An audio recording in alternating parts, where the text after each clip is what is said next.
The rain began to fall in slow, deliberate sheets, tapping against the tin roof of the clinic like a measured heartbeat. Inside, time felt suspended. Just Sage and the box of orphaned cries between them. Elias stood frozen, one hand still on the kennel latch, the other clenched unconsciously at his side. He didn't dare breathe too loud. The room had shifted into something sacred. Doc Marrow narrowed her eyes. She'll kill them. She's wild. This isn't a Disney film, Kane. But Sage didn't lunge, didn't bare her teeth. She crouched lower, her body folding protectively, her face still pressed to the bars. One of the puppies managed to drag itself near the metal slats, its tiny nose nuzzling air. Sage exhaled, soft and slow, and for the first time, her golden eyes filled with something other than grief. Elias stepped closer. "Open it," he whispered. Doc scoffed. "You've lost your mind." But her hands trembled slightly as she knelt beside the kennel. "You want to watch her rip them up? Go ahead." The latch clicked open. Sage didn't move. Not at first. She watched as Doc gently set the box just inside the kennel door. The moment the scent hit her fully, Sage's body stirred. Slow, reverent. She stepped forward and nudged the nearest puppy with her nose. The pup whimpered and squirmed blindly toward her. Then another followed, and then, impossibly, Sage lay down. One by one, the puppies wriggled across her belly, their tiny mouths searching, their bodies rooting. A soft sound filled the kennel. Not a growl, not a hiss. A purr, deep and throaty, like the rumble of distant thunder across desert hills. Doc Marrow didn't say a word, neither did Elias.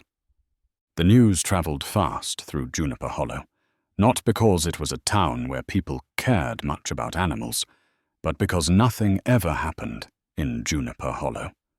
Within days, folks who wouldn't have bothered to break for a bobcat were stopping by the clinic, peeking in through the viewing glass to see the strange sight: a wild predator nursing 4 Labrador puppies like they were her own flesh and blood. "They said nature was brutal," Elias muttered one evening, leaning against the frame of the clinic's doorway.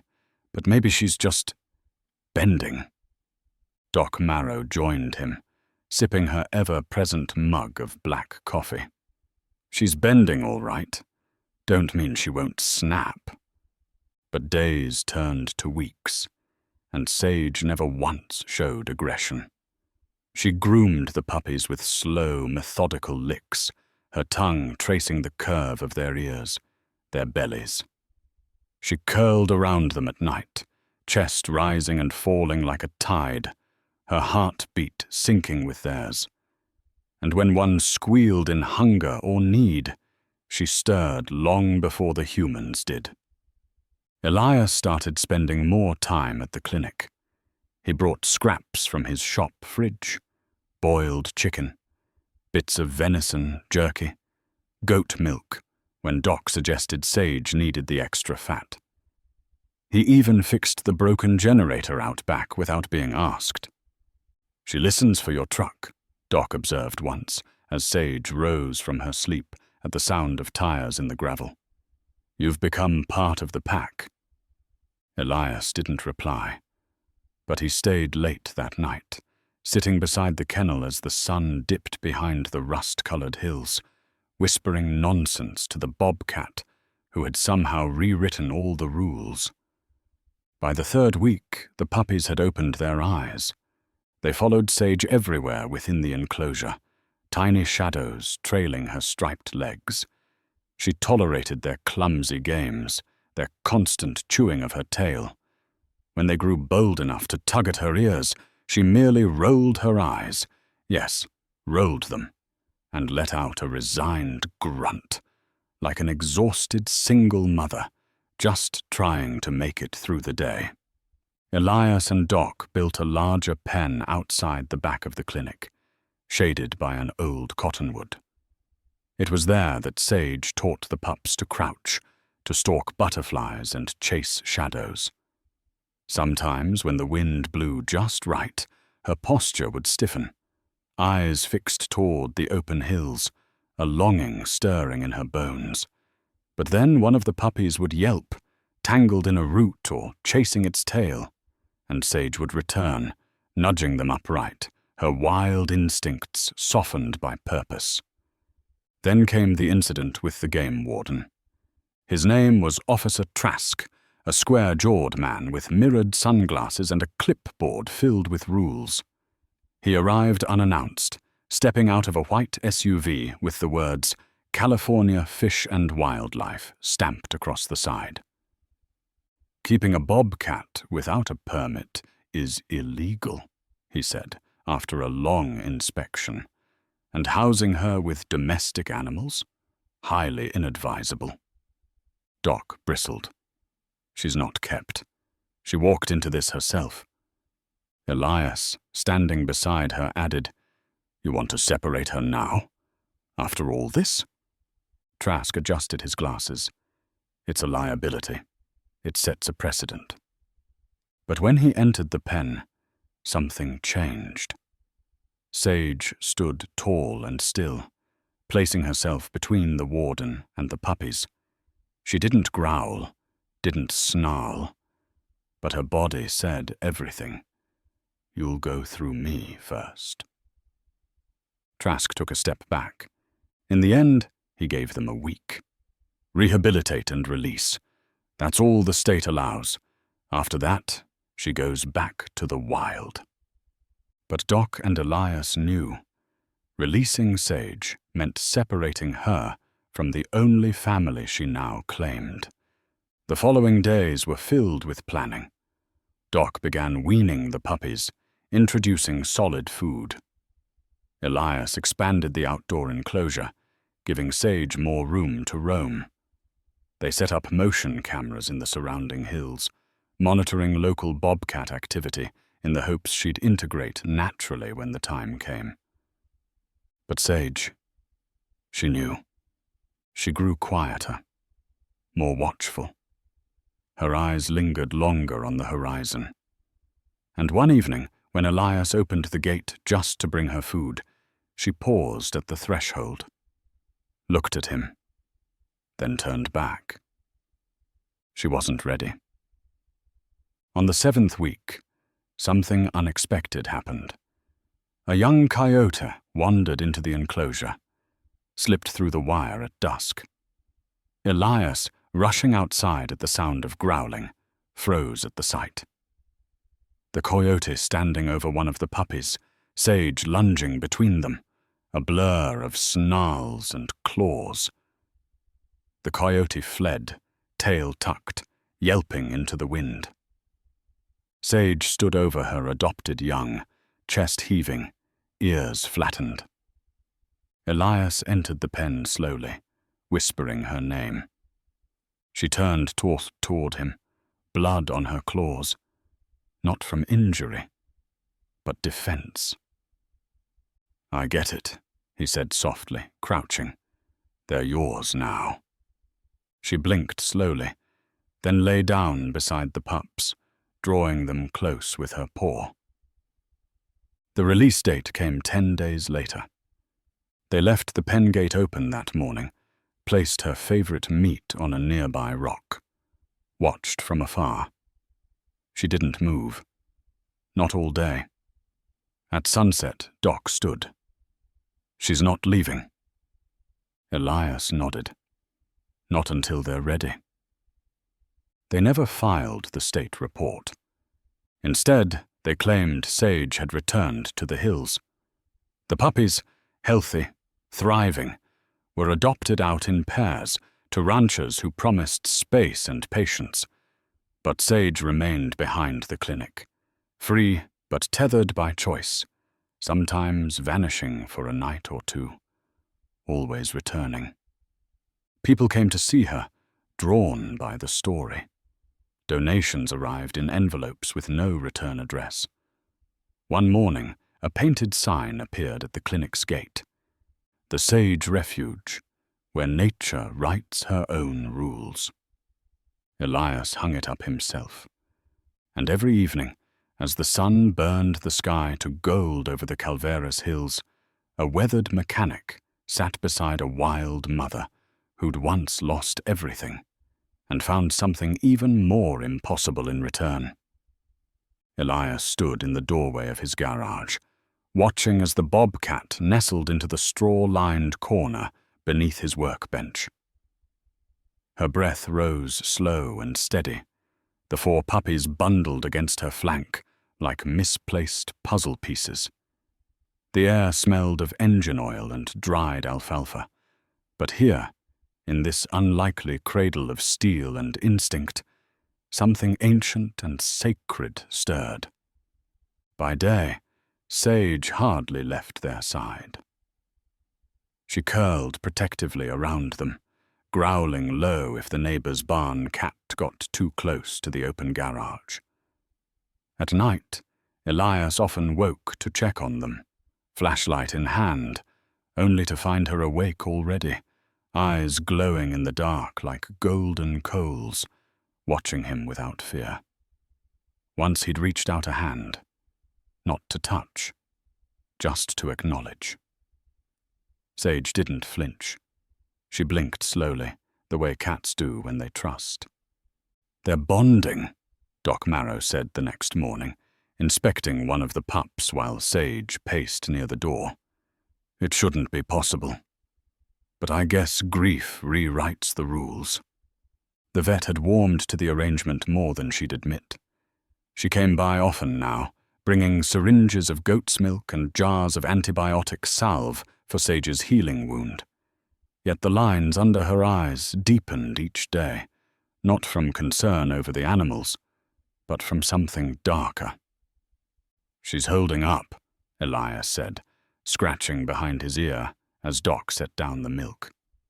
"But there's something off in her eyes." Doc frowned. "She's watching for something, maybe waiting." On the 3rd night in the garage, Elias had a dream. Bone-white hills and shadowy canyons, the sound of cubs crying in the distance. He woke at dawn, heart thudding, sweat soaking the back of his shirt. The puppies were safe. Sage was curled in her nest. But the dream lingered. He packed water, jerky, and a pair of worn binoculars into his truck and drove out into the hills behind his property, where the land cracked into canyons and twisted gullies. Sage had been found along Highway 47, but if she'd been searching for her cubs before that, dragging herself in the heat, bleeding, she'd likely come from deeper in the wild. The first day, he found nothing, just jackrabbit tracks and the bones of some unlucky coyote. The second day, he discovered the half-collapsed remains of a trap line, rusted steel jaws, half buried in red dust, tethered to stakes with weathered cord. The grass was dead in patches, stomped flat by something heavier than rabbit or fox. Elias knelt in the brittle weeds, examining a dried smear of blood on the rusted metal. He felt sick. By the 5th day, Sage began to leave the garage at dusk, slipping out through the loose slats in the wall and returning just before sunrise. Elias, pretending to be asleep, would sit by the kitchen window and watch her silhouette vanish into the scrub. She always returned. "She's scouting," Doc said. "Probably making sure nothing threatens the pups. Or maybe—" Her voice trailed off. "Maybe she's looking for the ones she lost," Elias finished. The words hung in the air like smoke.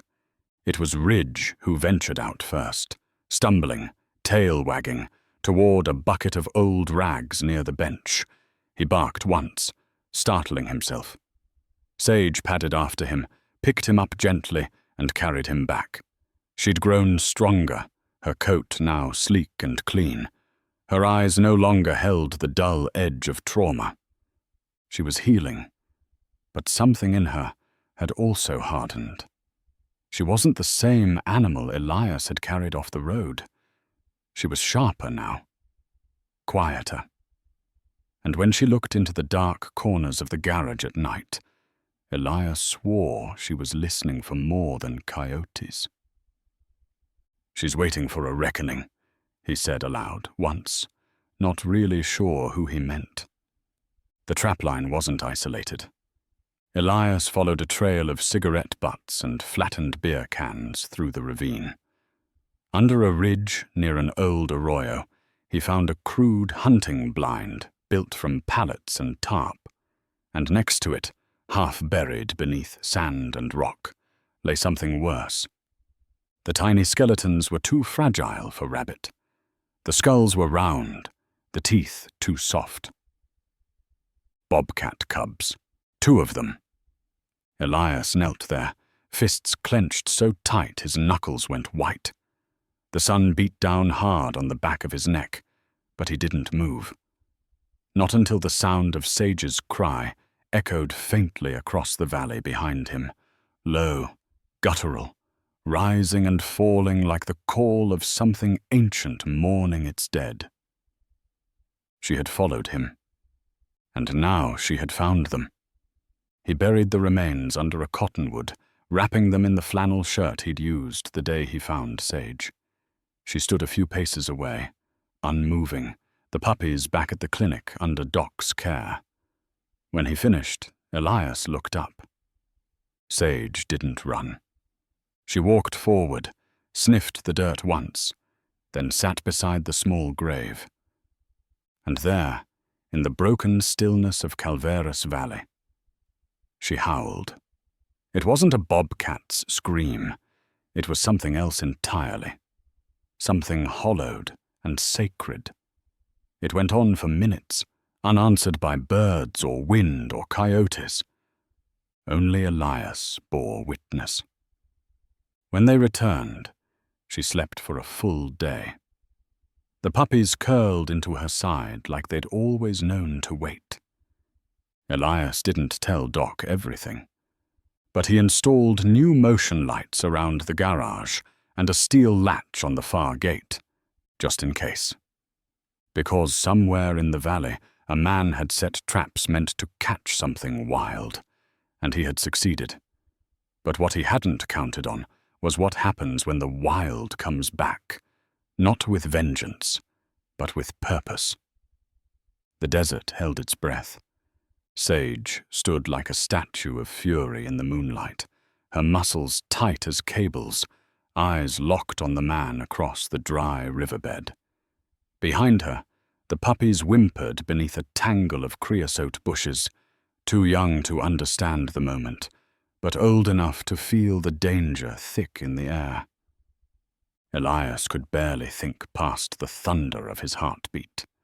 The double-barrel shotgun felt heavy in his hands, but not as heavy as the realization slamming into him. This wasn't just about livestock, or territory, or legality. This was about possession, control, and vengeance.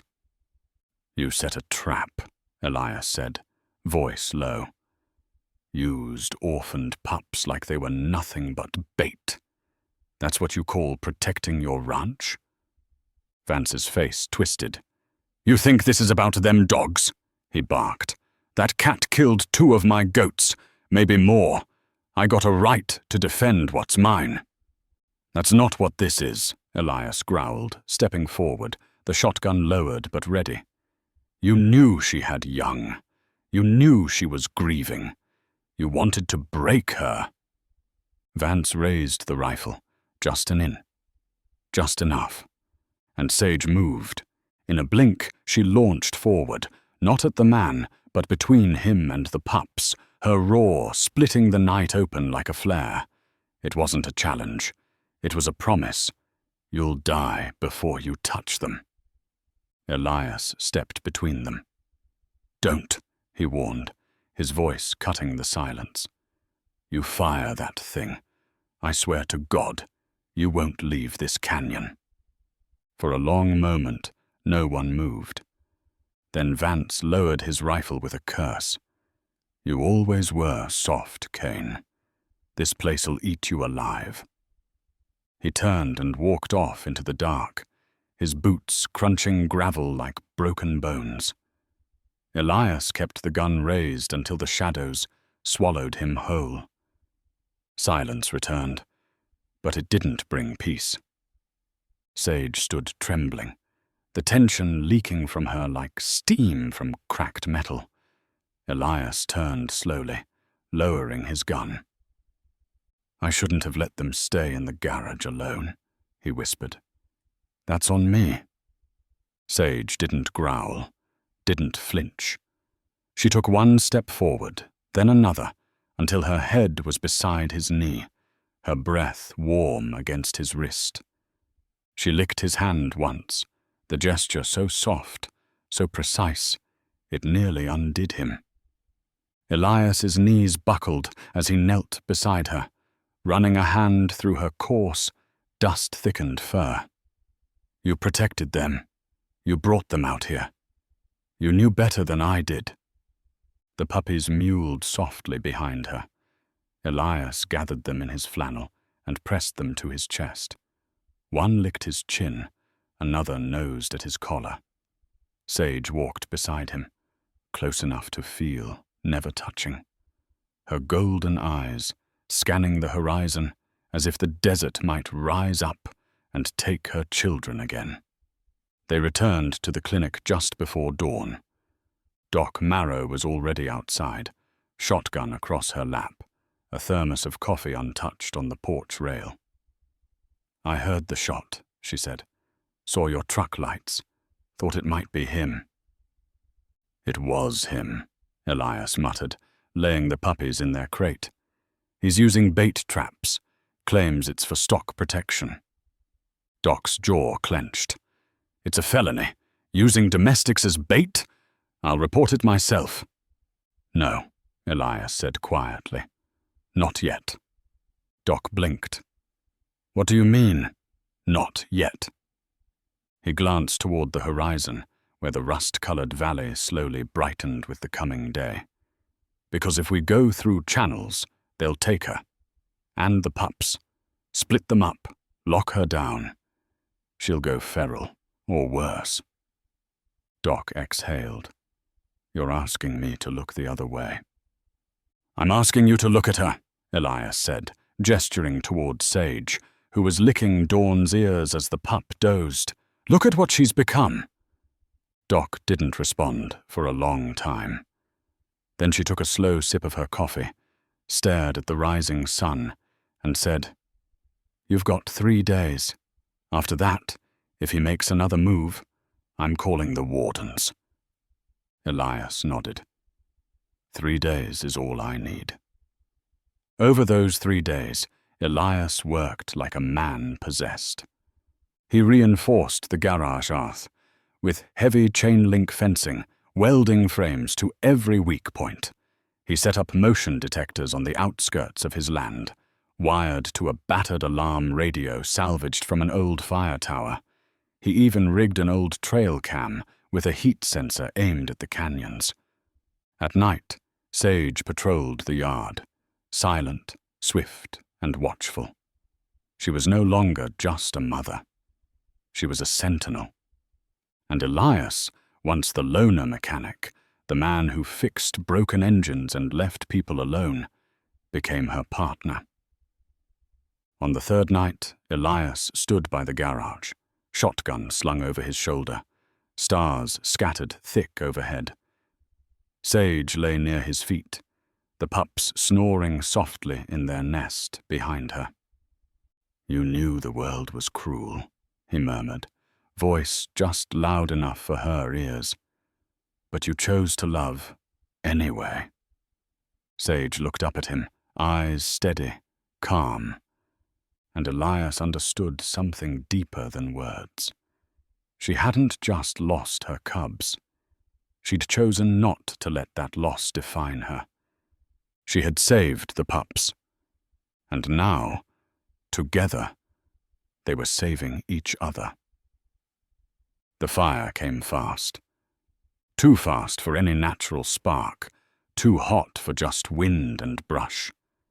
Elias knew it the second he saw the column of smoke twisting like a black serpent above the canyon ridge. He dropped the feed bucket where he stood, heart lurching into overdrive. The sky was turning orange, not from sunset, but from flame. Behind him, Sage let out a guttural hiss. She darted towards the edge of the sanctuary, placing herself between the fire line and the den, where ridge, mesa, creek, and dawn scrambled with confusion, their ears pinned back, eyes wide with terror. The flames weren't far now, licking across dry mesquite, crackling through the brittle underbrush. A rogue blaze in the desert? No. Elias didn't believe in coincidences anymore. This was arson, and there was only one man desperate enough to burn a piece of earth to bury a secret. Elias grabbed the garden hose, turned it full blast, and aimed for the north fence. Useless. The water pressure barely reached the treetops. He coughed, eyes burning from smoke, and shouted into the wind, "Doc, we need help!" But she'd already known. 3 minutes later, the thudding chop of rotor blades roared through the canyon like salvation itself. A battered firefighting helicopter, red and white, with rust-stained tail fins, dipped low over the treetops. Then a sudden whoosh. A blanket of water crashed down, soaking the perimeter, quelling the front edge of the inferno. Steam hissed upward, embers hissed out.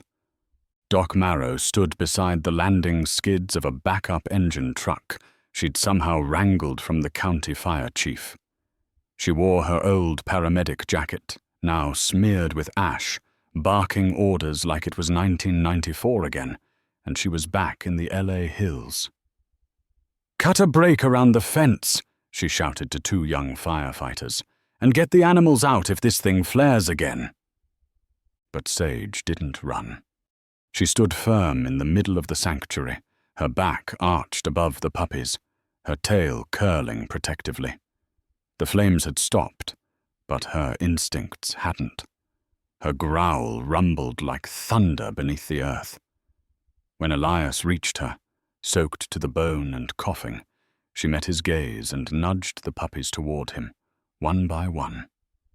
Then she collapsed, not from injury, but from sheer exhaustion. They spent the night camped in the main garage, turned triage center. Doc bandaged scorched paws, cleaned smoke-blackened fur, and fed goat's milk to the trembling pups. Sage lay beside Elias on an old car tarp, her breathing slow but steady. Her ear was singed, her whiskers blackened, but her eyes burned with the fire she'd refused to yield to. She didn't just survive, Doc said quietly, crouching beside them. She chose to live, to protect, to love. Elias nodded, brushing soot from the Bobcat's flank. She's more than a survivor. She's a mother. In the days that followed, word spread faster than the fire had. Locals came to see the scorched valley and the wild bobcat who'd defended pups not her own. Some brought food, others brought stories. One woman offered a solar-powered water pump, another left hand-sewn blankets. A man from the town's radio station did a full segment. The cat who changed Calveras. But Vance Colton was nowhere to be found. His ranch stood empty, gates swinging loose in the wind. The sheriff's office issued a statement, no comment while under investigation. Some believed he fled to Mexico. Others whispered darker tales, how the canyons swallowed men who tried to bend the wild to their will. Elias never asked questions. He already had everything he needed. A month later, the sanctuary became official. The Sage Refuge. A sign went up near the highway, carved from mesquite wood, where the wild are welcomed and no love is unnatural. With local donations and a small grant from the state's Wildlife Recovery Fund, Elias fenced 3 more acres, including a shaded grove and creek access. Sage had free roam, but she always returned to the main enclosure at dusk, where Ridge, Mesa, Creek, and Dawn, now gangly, floppy-legged young dogs, still curled beside her, like it was their first night together. Doc became the unofficial director, though she swore she didn't like the title. Elias handled the repairs, the night watch, and the school visits from curious kids who stared wide-eyed at the scarred Bobcat with the calm eyes of a matriarch. One evening, as the sun dipped behind the rust-red hills, Elias leaned against the fence, watching the wind ripple across the tall grass. Sage stood in the middle of the clearing, her head high, her body sleek and strong once more. The puppies ran ahead, tumbling through leaves, barking at dragonflies. She followed behind them, not to lead, not to herd, but to watch, to keep them safe, to belong. Elias smiled. "You did the unthinkable," he whispered, "and you made us all braver because of it."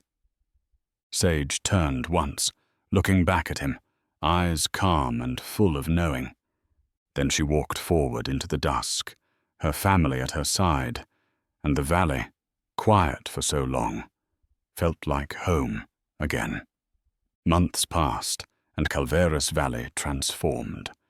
The spring rains came early that year, rare and generous, coaxing green from the dust. Wildflowers bloomed between cracks in the sandstone, and the air was thick with the scent of sagebrush and wet mesquite. The desert, once parched and brittle, pulsed with life. And in the heart of it, Sage thrived. Her coat gleamed gold in the sun, lean muscle rippling beneath, her once scarred flank long healed. She prowled the sanctuary with a quiet confidence, every movement a poem in motion. Ridge, Mesa, Creek, and Dawn trailed behind her like oversized shadows, still dogs by species, but something else entirely in spirit. Lanky and awkward, they stumbled through their pounces and misjudged their crouches, but Sage never corrected them harshly. She taught by example, slow and patient, allowing their floppy energy to tumble beside her wild precision. It wasn't motherhood in the human sense. It was deeper, woven in instincts that had crossed boundaries and refused to break. By late afternoon, the pups would gather by the creek to splash and wrestle, Sage watching from a smooth rock, her tail flicking. Townsfolk often came by now, not out of curiosity, but reverence. Children giggled as the dogs rolled in mud. Old ranchers leaned on fence posts, offering leftover steaks or hand-sewn chew toys. The sanctuary had become more than a rescue site. It was a place of witnessing, a testament that even in a place as stubborn as Calveras, something new could grow. Some brought stories of other animals in need, and Doc Marrow, once so skeptical, kept a chalkboard near the entrance. Pending intakes, 1 fox kit, 3 barn owls, maybe a coyote pup. She never called it a clinic anymore. Elias kept to his porch most evenings, a mug of black coffee in hand, his boots kicked up, grease still under his fingernails. Sage often joined him there, curling up beside the chair like a great golden shadow, eyes half-lidded, ears tuned to every shift in the wind. Tonight was no different. The sky burned violet and coral as the sun sank beyond the ridge. Ridge and mesa chased a moth near the porch steps. Creek and dawn gnawed opposite ends of a rope toy, growling in mock battle. Sage, content, rested her head on Elias's boot. He reached down and scratched gently behind her ear. The purr that rumbled from her chest was low and deep, like distant thunder rolling through the valley floor. Elias closed his eyes for a moment, letting the sound settle in his bones. He thought of her cubs, the ones never found, the grave beneath the cottonwood, the fire that had nearly taken everything. And then he looked at what she'd built in its place. Not a replacement, but a reimagining. Sage had chosen not to disappear into sorrow. She had fought for them, for herself, for the right to rewrite her own ending. And in doing so, she'd offered Elias something he hadn't known he still wanted: belonging. A breeze moved through the trees, stirring the grass. The sanctuary shimmered in the dusk light, glowing with the impossible beauty of something wild made safe, but never tamed. In Calveras Valley, where the soil was hard and the past never let go easily, the old stories had made room for one more. A wild bobcat who had lost her own. 4 orphaned pups who should never have survived, and a man with oil-stained hands and a heart that had quietly broken, until it was mended by the unlikeliest family. They were not bound by blood. They were not supposed to fit. And yet they did. Because sometimes nature doesn't follow rules. Sometimes it writes love letters in ash and claw and quiet purrs under desert moons. And sometimes, if you listen close, you'll hear the heartbeat of something unbreakable.